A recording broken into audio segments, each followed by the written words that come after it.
So we've come here today to make a few comments, and we share some comments and thoughts we have about the proposals as we understand them. In the past years, as we all know, we were very lucky in the Commonwealth of Pennsylvania that we had revenues that exceeded our projections many times. Many years we had excesses over what our projections were, and those revenues were placed into a rainy day fund. And that's a good thing. Having that money available to us gave us the opportunity to pass some very difficult budgets without cutting important, valuable programs. Our economy is improving. There's a significant budget surplus right now. Revenues are ahead of expectations. And the proposal is that those monies should be put in a rainy day fund. Those monies should not go into a rainy day fund, particularly at a time when the governor wants to slash $1.5 billion from basic education and cut higher education by 50%. The proposals we hear that will be introduced today, both in the governor's budget and later in the week the House Republican budget, it's clear the Republicans want to play a shell game.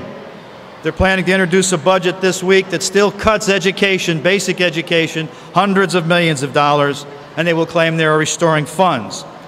They will do that by taking $500 million out of health and human services programs for the elderly, the disabled, the severely ill.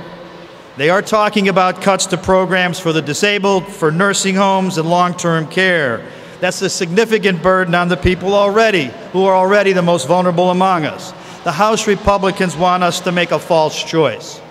They want us to make a choice between massive cuts to public schools and public universities, or devastating cuts to programs that provide care for seniors, seniors in nursing homes, programs that protect children and adults with disabilities, and support our hospitals and trauma centers.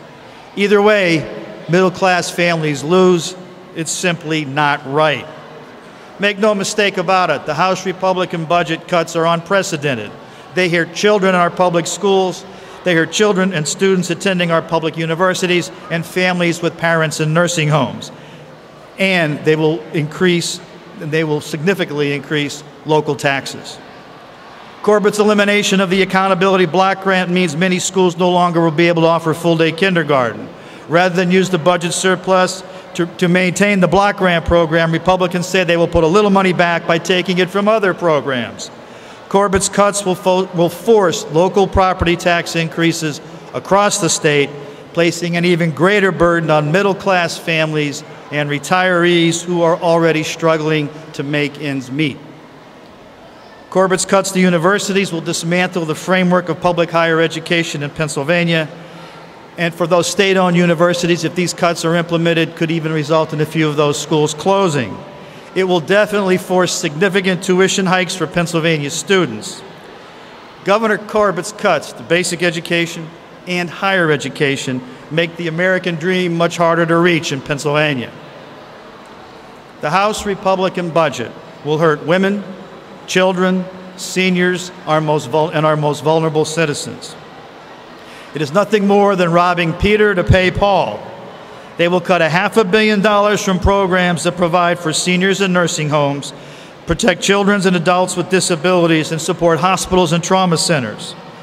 This Republican budget will reduce Pennsylvania's access to health care by slashing funding for hospitals and eliminating community health centers and community health centers for the rural poor. The middle class will pay more. They will pay a lot more, and vulnerable people living on the edge will suffer. But we have a choice. Governor Corbett and House Republicans are wrong not to use the $1 billion surplus in revenues to stave off some of the cuts to public schools, public universities, and programs and services to seniors and for our most vulnerable citizens. There is no rational reason for choosing to make Pennsylvania's working and middle-class families suffer when we can avoid much of the pain in this budget.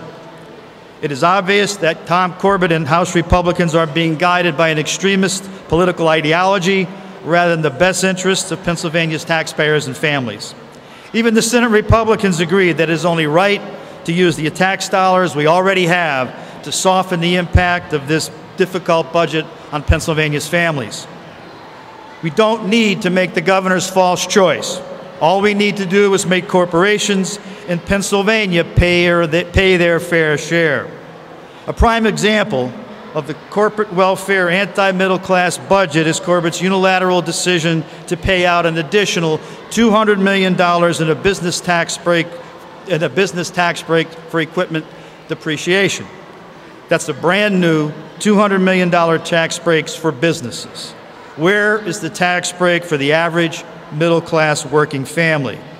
Multi-billion-dollar companies like Chevron and ExxonMobil should pay a reasonable tax on the gas they take from Pennsylvania's land in the Marcellus Shale. But Governor Corbett and House Republicans continue to protect these big oil and gas companies who are making billions of dollars in profits and aren't paying their fair share of taxes in Pennsylvania. Where is the fairness? Governor Corbett and the Republicans are playing favorites, putting the interests of corporate America above the interests of hardworking middle-class families in Pennsylvania. We're calling on Governor Corbett and the Republicans to make sensible decisions in the weeks to come. Let's cut Pennsylvania's families a break for change. We are willing to work with the governor and the House Republicans and the Senate Republicans to achieve this goal, but we need to know that they are serious about doing what's right. I'm finished up. I think several other leaders would like to speak. Next will be Michael Hanna, and we'll take questions after we're all finished. Representative Hanna.